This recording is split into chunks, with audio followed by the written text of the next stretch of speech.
తల ముగ్గుబుట్టు అయిపోతుందిగా, నవనాడులు కృంగిపోతాయిగా, గడగడలాడిపోతుందిగా శరీరం. అప్పుడు ఇంకా చావకుండా కూర్చుని ఏమిటి ప్రయోజనం? ఎన్నాళ్ళు సింహాసనానికి తాను అలా కాపలా? వారసులు లేరు, పరిపాలన మాత్రం సాగుతుంటుంది. అటువంటి ఒడిలిపోయినటువంటి బుట్టలో ఎన్నాళ్ళు ఉంటాను? విడిచిపెట్టేయాలిగా. కాబట్టి తాను ఈ విషయాల గురించి ఆలోచించకుండా నేనైతే ప్రతిజ్ఞ విడిచిపెట్టను, ఇంకా మిగిలిందంటావా నీ ఇష్టం, ఏం చేసుకుంటావో చేసుకో. ఆనాడు మీ నాన్నగారేగా అడిగారు నీకు పుట్టిన బిడ్డలకి రాజ్యం ఇమ్మని. అందుకని మీ నాన్నగారిని అడుగు ఇప్పుడు పిలిచి అని కూడా అనొచ్చు, దెప్పి పొడిచే లక్షణం ఉంటే. లేదా ఇంతకన్నా నేనేం చేస్తానమ్మా, ప్రతిజ్ఞ చేశాను, ఇప్పుడు నేను చేయగలిగిందేముంది, ప్రతిజ్ఞ తిప్పలేను. కాబట్టి తర్వాత ఏం జరగాలన్నది నేను మాట్లాడితే ఏం బాగుంటుంది, నువ్వు ఎవరైనా ధర్మాత్ముల్ని పిలిచి నిర్ణయం చేసుకో అని అంతఃపురంలో తల్లికి బాసటగా నిలబడవలసినటువంటి కొడుకు నిలబడకుండా తప్పుకోగలగడం కూడా భీష్ముడికి అవకాశం ఉంది. కానీ అమ్మ దగ్గర కొడుకుగా నిలబడ్డము అంటే అమ్మకి సమస్య వచ్చినప్పుడు కొడుకు నీ ఇష్టం వచ్చినట్టు చేసుకో అన్నవాడు కొడుకు ఎందుకు అవుతాడండి? అమ్మ ఇది కుదరదు కానమ్మా, మనం ఇలా చేస్తే ఎలా ఉంటుంది అని సలహా చెప్పినవాడు ఎవడో, వాడు అమ్మ యొక్క బాధని పంచుకున్నవాడు, వాడు కొడుకు. కడుపున పుట్టాడా? పుట్టలేదు. పుట్టకపోయినా సత్యవతీదేవి ఎందలి అమ్మతనాన్ని గౌరవించాడు అంటే ఇప్పుడు కర్తవ్యాన్ని పంచుకుంటేనే. అప్పుడు ఆయన భీష్ముని యొక్క ఔదార్యం. ఇప్పుడు సత్యవతీదేవి యొక్క శీలవైభవం, భీష్ముని యొక్క శీలవైభవం, అగ్ని బంగారానికి పుటం పెట్టినట్టు వచ్చినటువంటి ఈ విపత్కర సమయంలో వాళ్ళిద్దరూ ధర్మాన్నే ఎలా పట్టుకుంటారు? ఎవరైనా జారుతారా ధర్మం నుంచి? ఇది ఎంత సంక్లిష్ట పరిస్థితి అండి మహాభారతంలో. కాబట్టి ఇప్పుడు ఆయన అన్నాడు, అమ్మ నేను చిరుతండా అమ్మ పిల్లాడినా నేను ఎలా వదిలేస్తానమ్మా? హిమకురుడు శైత్యమును, అర్యముడు మహాతేజమును, హుతాశనుడు ఉష్ణత్వమును విడిచిరేని గురువర్ధమునా చేకొనిన సత్వతంబు విడుతునే. అమ్మ ఒకవేళ చంద్రుడు చల్లతనాన్ని వదిలిపెట్టేసేయచ్చుగాక, సూర్యుడు తన యొక్క మహా తేజస్సుని విడిచిపెట్టేయచ్చుగాక, అగ్నిహోత్రుడు తన వేడిని విడిచిపెట్టచ్చుగాక అన్న మాటని మాత్రం భీష్ముడు విడిచిపెట్టడమ్మా.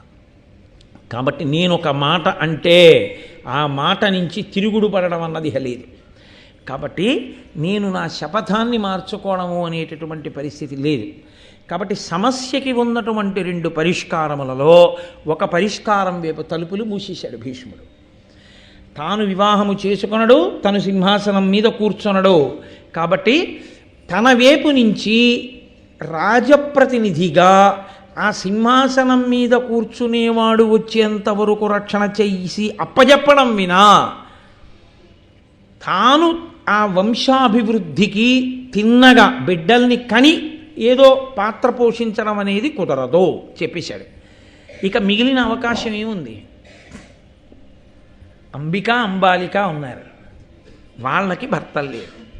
అటువైపు నుంచి ఏమైనా అవకాశం ఉంటుందా? లోకము కాదు అక్కడ ప్రశ్న, ధర్మమునకు అతిక్రమణ కాకూడదు.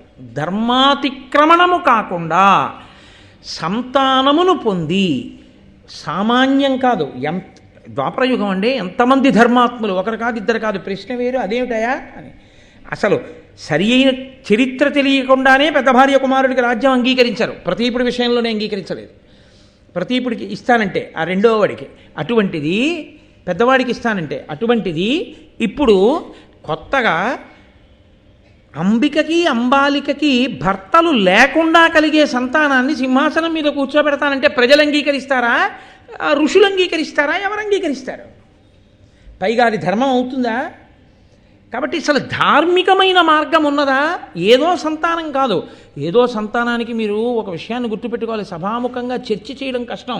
వాళ్ళు అంత చేత కాని వాళ్ళు, పనికి మాలిన వాళ్ళు కారు. కాశీరాజు కుమార్తెలు అంబిక అంబాలిక. కాశీరాజు ఒప్పుకుంటాడా? లోకం ఒప్పుకుంటుందా? చంద్రవంశంలో ఇంకింతకన్నా అప్రతిష్ఠ ఉంటుందా? సింహాసనాన్ని వదిలిపెట్టేయడం మంచిది, ఓ ఏనుక్కి పూలదండిచ్చి ఎవరి మెడలోనో వేయమండం మంచిది తప్ప ఇంత నీచమైన పని భీష్ముడు ఉండగా ధర్మాత్ముడు జరుగుతుందా? కాబట్టి ధార్మిక మార్గం ఏమైనా ఉందా అసలు సంతానం పొందడానికి? ఇప్పుడు ఇది ధర్మమెరిగిన వాడవు అని ఆవిడ చెప్పింది. నువ్వు కూర్చో అంది. కూర్చోను అని ఊరుకోవడం కాదు, తల్లి సమస్యకి పరిష్కారం చెప్పాలి భీష్ముడు ఇప్పుడు. కాబట్టి మాట్లాడాడు, లేకపోతే ఆయన మాట్లాడలేదు. కాబట్టి ఇప్పుడు ఆయన ఒక ప్రతిపాదనను ఒకదాన్ని తీసుకొచ్చి ఆయన అన్నాడు, పితృవధ జాత కోప పరిపీడితుడై జమదగ్ని సూనుడు ఉద్ధతబలు హైహయున్ సమదర్పితు చంపి అశేష దారుణీపతుల వధించే గర్భగత బాలుర నాదిగా అట్టి చోటత చతులకు తొల్లి ధర్మవిధి సంతతి నిల్పరే భూసురోత్తముల్. ఈవిడ అంది కదూ, నీకు లోకంలో ఉన్నటువంటి క్షత్రియుల వంశముల యొక్క చరిత్రలన్నీ తెలుసు కాబట్టి నీకు ధర్మం తెలుసు, ఏ వంశం ఎలా నిలబడిందో తెలుసు, కాబట్టి నువ్వు చెప్పు భీష్మ అంది కదూ. అమ్మ అందుకు చెప్తున్నాను, ఒకప్పుడు పరశురాముడు తన తండ్రిని ఒక క్షత్రియుడు సంహరించాడు అని కోపం పట్టుకుని క్షత్రియుడన్నవాడు భూమి మీద ఉండకుండా చేస్తాను అని ప్రతిజ్ఞ చేసి క్షత్రియుడంటే రాజ్య పరిపాలన చేసే రాజులు ఉండకుండా చేస్తానని గండ్రగొడ్డలిని చేత పట్టుకుని 21 పర్యాయములు భూమండలమంతా తిరిగి రాజన్నవాణ్ణల్లా చంపేశాడు. రాజుని చంపడం కాదు, రాజుల యొక్క అంకురములు ఉండకూడదని రాణుల గర్భములలో ఉన్న పిల్లల్ని కూడా చంపేశాడు. మొత్తం వంశాలు ఆగిపోయాయి. ఇక రాజులేది, క్షేత్రములు ఉన్నాయి, బీజములు లేవు, కాబట్టి వంశాలు ఆగిపోయాయి. అప్పుడు ఏం జరిగిందో తెలుసా అమ్మ, ఒక గొప్ప ధార్మికమైనటువంటి పెద్దలు అంగీకరించి ఋషులు అంగీకరించినటువంటి పద్ధతి ఒకటి నడిచింది. దాన్ని నియోగ పద్ధతి అంటారు. నియోగించుట అని. నియోగ పద్ధతి అంటే నేను ఏదో ఒక కులంలోనే ఒక శాఖ గురించి నేను మాట్లాడటలేదు. నియోగించుట అని. ఆయన మహాధర్మతత్పరుడై వేదాంగములు చదువుకున్నవాడై కామమునందు కించిత్ కూడా అనురక్తి లేనటువంటి వాడు లోక ప్రయోజనము కొరకు, సనాతన ధర్మము నిలబడడం కొరకు, ప్రజలకి ఇబ్బంది రాకుండా కాపాడడం కొరకు, నెలకి 3 వానలలో 1 వాన పడడం కొరకు, మళ్ళీ రాజుల యొక్క వంశములు పరిఢవిల్లి రాజ్య పరిపాలన కొనసాగుట కొరకు తన తేజస్సుని దానం చెయ్యడానికి అంగీకరిస్తే ఆయన తన యొక్క వీర్యమును ఆ స్త్రీ యందు నిక్షేపించవచ్చు.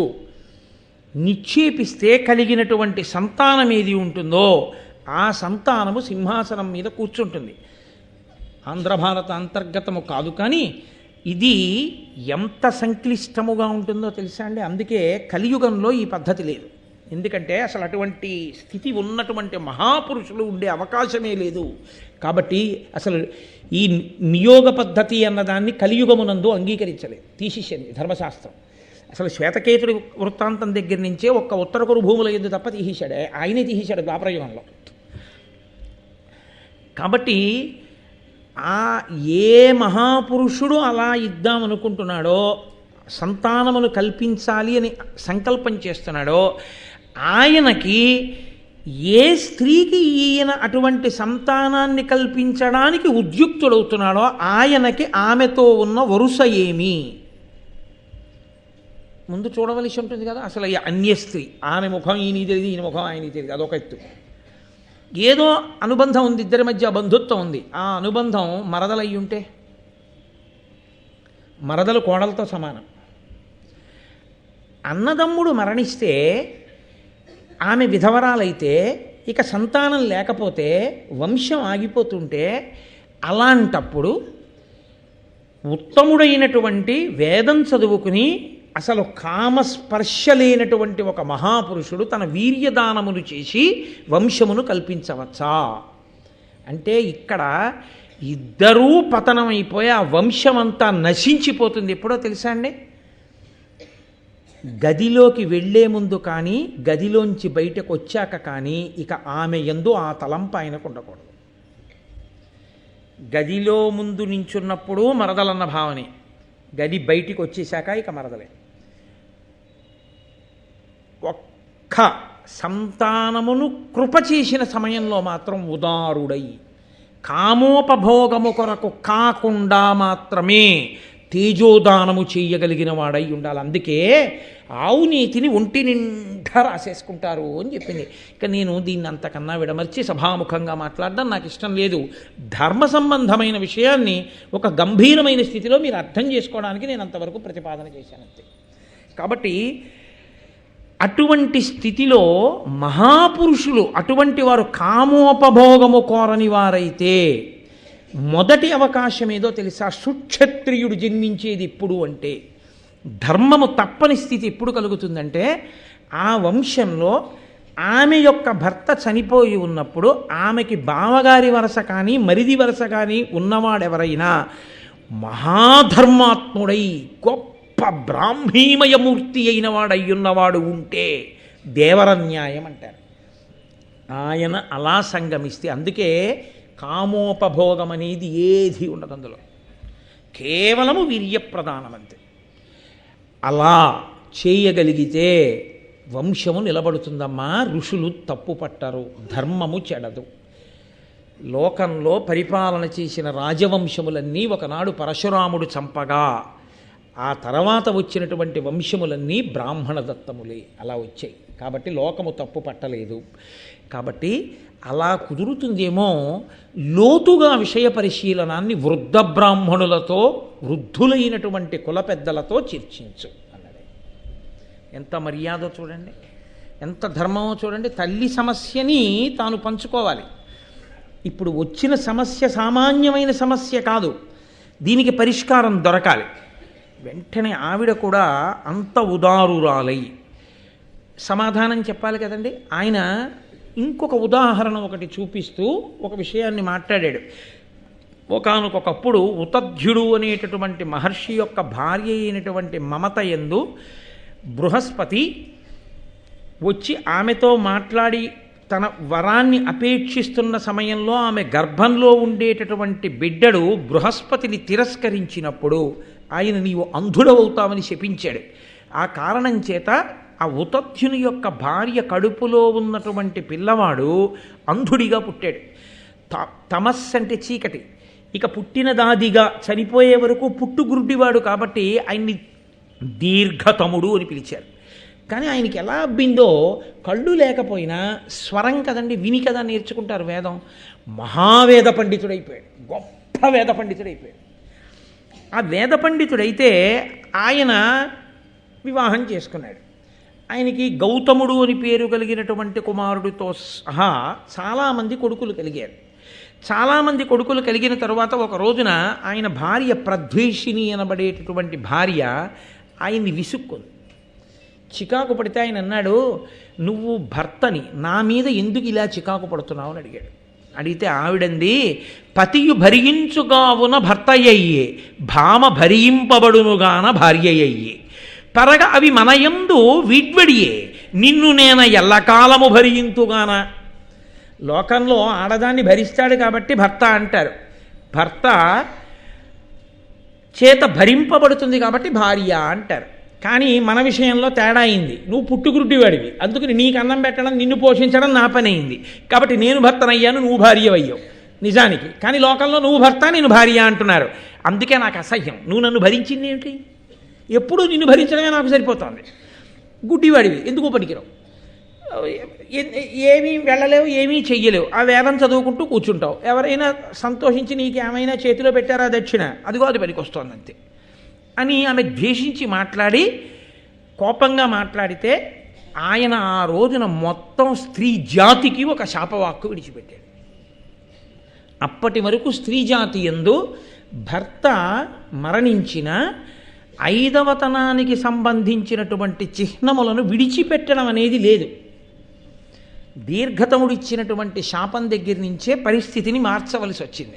ఆయన ఆ రోజు క్రోధంతో అన్నాడు ఒక్క మాట. ఎప్పటి దీర్ఘతముడు, ఒక్కొక్క ఋషి అన్న మాట ఎంత దూరం పెడుతుందో చూడండి. ఆయన అన్నాడు, పతిహీనలైన భామన లతిధనవంతులయ్యు కులజలయ్యును అనలంకృతలయ్యడు మాంగల్య రహితలయ్యడు గుణ ప్రవృత్తి ఇదియు మొదలుగన్. ఎంత చేతకాని వాడైనా, ఎంత పనికి మాలిన వాడైనా భర్త ఉన్నంత కాలమే 5వ తనానికి సంబంధించిన చిహ్నాలు. ఎంత గొప్పదైనా, ఎంత ఐశ్వర్యవంతురాలైనా, ఎంత గొప్పదైగా పుట్టినా భర్త మరణిస్తే 5వ తనానికి సంబంధించిన చిహ్నములను ఆడది విడిచిపెట్టుగాక. కాబట్టి నేను శాపవాక్కు విడిచిపెడుతున్నాను అన్నాడు. అది ఒక్క భార్యతో సరిపోయిందా? నన్ను నువ్వు ఇలా ద్వేషించావు కాబట్టి, భార్య భర్త అన్న మాట పెట్టి మాట్లాడావు కాబట్టి, ఇది సమస్త స్త్రీ పురుష జాతికి అన్వయం అవుతుంది కాబట్టి నేను స్త్రీ జాతినంతటినీ శపిస్తున్నాను అన్నాడు. నిస్సందేహంగా అది ధూర్తతనంతో కూడిన శాపవాక్యే. నేనేమి వెనకేసుకురాను. అంటే మహాతపోనిష్టాగరిష్ఠులైనటువంటి వ్యక్తులు అవధిలేని కోపాన్ని ప్రదర్శిస్తే ఒక్కొక్కసారి అంత దారుణమైన స్థితిలో ఏర్పడతాయని, నువ్వు అలా కోపాన్ని పొందకు అని చెప్పడానికి దీర్ఘతముని యొక్క వృత్తాంతం ఒకటి. ఆవిడికి ఒళ్ళు మండింది. నీళ్లల్లో తోసేస్తే తండ్రిని చంపిన పాపం, తోసేయమన్నందుకు భర్తను చంపిన పాపం వస్తాయి. వెదురు కర్రలు కట్టి నీళ్లలో వదిలేయండిరా వీళ్ళది. వెదురు కర్రల మంచె మీద కూర్చోబెట్టి, కళ్ళు లేవుగా, వెదురు కర్రల చేతులకి కాళ్ళకి కట్టి ప్రవాహంలో వదిలేశారు కొడుకులు. పో, ఎక్కడికి పోతావో తేలుతూ పో. అలాగా నిన్ను అడ్డుకునేవాడు ఆదుకునేవాడు కనబడ్డావు. ఇప్పుడు నిన్ను ఎవరు భరించాలో తెలుస్తుంది. ఇదే శాపం నువ్వు ఇచ్చేది అని నీళ్ళలో వదిలేశారు. ఆయన ఏం చేశాడు? ప్రవాహంలో వెళ్తున్నాడో, మొసలుందో తిమింగలం ఉందో ఏదుందో తెలియదుగా. అందుకని ఏదో అయ్యోయ్ బాబోయ్ అని కేకలేయడం మానేసి చక్కటి స్వరంతో భయం అంటూ వేయడానికి అసలు కళ్ళు అంటూ ఉంటారు. భయమే. ఇప్పుడు భయం ఎందుకు? ఇంకా కళ్ళు లేని దానికి ఎదురుకుండా ఏముందని భయపడాలి కనుక. కాబట్టి హాయిగా వేదం చదువుకుంటూ పోతున్నాడు ఆ నీళ్ల మీద. అలా చాలా రోజులు ప్రయాణించి వెళ్ళేటప్పటికీ ఆ నదీ ప్రవాహంలో బలి అనబడేటటువంటి ఒక రాజుగారు కనబడ్డాడు. ఆయన నదికి స్నానానికి వచ్చి గంగా తీరంలో ఈ వెళ్ళిపోతూ స్వరం చెప్తూ వేదంతో వెళ్ళిపోతున్న వాడిని చూసి, అబ్బా ఎంత గొప్ప వేద బ్రాహ్మణుడు రా, మహానుభావుడు, ఎలా వెళ్ళిపోతున్నాడు రా నీళ్ల మీద, ఎవర్రా వెదురుకర్రలు కట్టేసిన వాడు తీసుకురండి అన్నాడు. ఆ భటులు వెళ్ళి తీసుకొచ్చారు. అయ్యయ్యయ్యయ్యో, ఇంత వేదం చదువుకున్నారు, ఇంత ధూర్తతనంగా మిమ్మల్ని నీళ్ల మీద వదిలేసిన వాళ్ళు ఎవరన్నా, నా కర్రలు విడిపించి ఇంటికి తీసుకెళ్ళాడు. తీసుకెళ్ళి, అమ్మా, భీష్ముడు చెప్తున్నాడు తల్లికి. ఆయన భార్య పేరు సుదేష్ణ. విరాటపురంలో వచ్చే సుదేష్ణ కాదు, సుదేష్ణ. ఆమెకి సంతానం లేదు. ఆయన అడిగాడు ఈ బ్రాహ్మణుణ్ణి, దీర్ఘతముణ్ణి, నీవు వేదం చదువుకున్నవాడివి, నీకు ఇప్పుడు కామస్పర్శ లేనివాడివి, తేజోవంతుడివి, నీ వలన నా భార్యకి కుమారులు కలగాలని అడిగాడు. కానీ మలినమైన శరీరంతో ఉన్న ఈయన్ని చూసి అసహ్యం వేసి ఆ రాజుగారి భార్య సుదేష్ణ కళ్ళు లేనివాడు కాబట్టి ఆమెకి బదులు దాదిని పంపేది. 11 మంది పిల్లలు పుట్టారు. రాజుగారు నాకు 11 మంది సంతానం కలిగారని సంతోషించాడు. కళ్ళు లేకపోయినా వేదం చదువుకున్నవాడు, గొప్ప ఆంతరదృష్టి ఉన్నవాడు, ఇది అంత శక్తి ఉన్నవాడైతేనే ద్వాపర యుగంలో దానికి అనుమతించారు. ఆయన అన్నాడు, వాళ్ళు నీ బిడ్డలు కారు, నీ దాది కుమార్తెకి పుట్టారు. కోమలి అనబడేటటువంటి ఆ దాది కుమార్తెకి పుట్టారు. కాంక్షీవ్రతుడు మొదలైనటువంటి పిల్లలు వాళ్ళందరూ. కాబట్టి వాళ్ళు నీ కుమారులు కారయ్యా అంటే రాజు ఏడ్చాడు. అయితే నా భార్యకి కుమారుణ్ణి అనుగ్రహించమని. ఆయన ఎంతటి తేజోమూర్తి అంటే ఆమె యొక్క అంగాంగములను స్పృశించి కుమారుణ్ణి ఇచ్చాడు. ఆ కుమారుణ్ణి ఇచ్చిన కారణం చేత అంగుడు అని పేరు వచ్చింది ఆ సుదేష్ణ కుమారుడికి. కాబట్టి అమ్మ, లోకంలో ఇటువంటి విపత్కర పరిస్థితి ఏర్పడి క్షేత్రము మిగిలిపోయి భర్త లేకపోతే, అటువంటప్పుడు ఉత్తమ క్షత్రియులు రాజ్య పరిపాలన కొరకు వంశం నిలబడాలి. కాబట్టి తేజోవంతులైన బిడ్డల్ని పొందడానికి, లోకాన్ని రక్షించడానికి మార్గాన్ని స్వీకరించిన దృష్టాంతములు ఉన్నాయి. కాబట్టి అటువంటి బ్రాహ్మణుడు దొరుకుతాడా? అంతటి తేజోమూర్తి కామస్పర్శ లేనివాడు ఉన్నాడా అంటే ఆవిడంది, నాయన, ఎప్పుడో మీ నాన్నగారు శంతన మహారాజు గారితో నాకు వివాహం జరగడానికి పూర్వం పరాశర మహర్షి వలన నాకు సద్యగర్భంలో వ్యాసుడన్న కొడుకు పుట్టాడు. నా కన్యాత్వం చెడలేదు వరం వల్ల. నేను మీ తండ్రికి భార్యనయ్యాను. అదిగో ఆ వ్యాసుడున్నాడే, ఆ వ్యాసుడు నాకు వరం ఇచ్చాడు. నేను తలుచుకుంటే వస్తాడు, కనపడతాడు.